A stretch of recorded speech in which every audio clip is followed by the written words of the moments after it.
ಇವತ್ತು ರಾಜ್ಯದ ಉಚ್ಚ ನ್ಯಾಯಾಲಯದಲ್ಲಿ ರಾಜ್ಯಪಾಲರು ಕೊಟ್ಟಿರ್ತಕ್ಕಂಥ ಪ್ರಾಸಿಕ್ಯೂಷನ್ ಅನುಮತಿಯನ್ನು ನೀಡಿದ್ರು. ರಾಜ್ಯದ ಉಚ್ಚ ನ್ಯಾಯಾಲಯದಲ್ಲಿ ಸ್ವತಃ ಮುಖ್ಯಮಂತ್ರಿಗಳು ಇದನ್ನ ಚಾಲೆಂಜ್ ಮಾಡಿದ್ರು.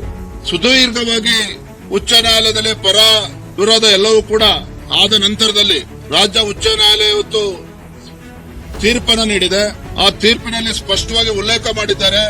ಸಿದ್ದರಾಮಯ್ಯನವರ ಮುಖ್ಯಮಂತ್ರಿಗಳ ಅರ್ಜಿಯನ್ನ ವಜಾ ಮಾಡ್ತಾ ರಾಜ್ಯ ಉಚ್ಚ ನ್ಯಾಯಾಲಯ ರಾಜ್ಯಪಾಲರು ಕೊಟ್ಟಿರ್ತಕ್ಕಂಥ ಪ್ರಾಸಿಕ್ಯೂಷನ್ ಅನುಮತಿಯನ್ನು ನೀಡಿದ್ದಾರೆ. ಅದು ಸಂಪೂರ್ಣವಾಗಿ ಕಾನೂನುಬದ್ಧವಾಗಿದೆ, ಕ್ರಮಬದ್ಧವಾಗಿದೆ ಅನ್ನುವ ಅಂಶವನ್ನ ರಾಜ್ಯ ಉಚ್ಚ ನ್ಯಾಯಾಲಯ ಹೇಳಿರ್ತಕ್ಕಂಥದ್ದು.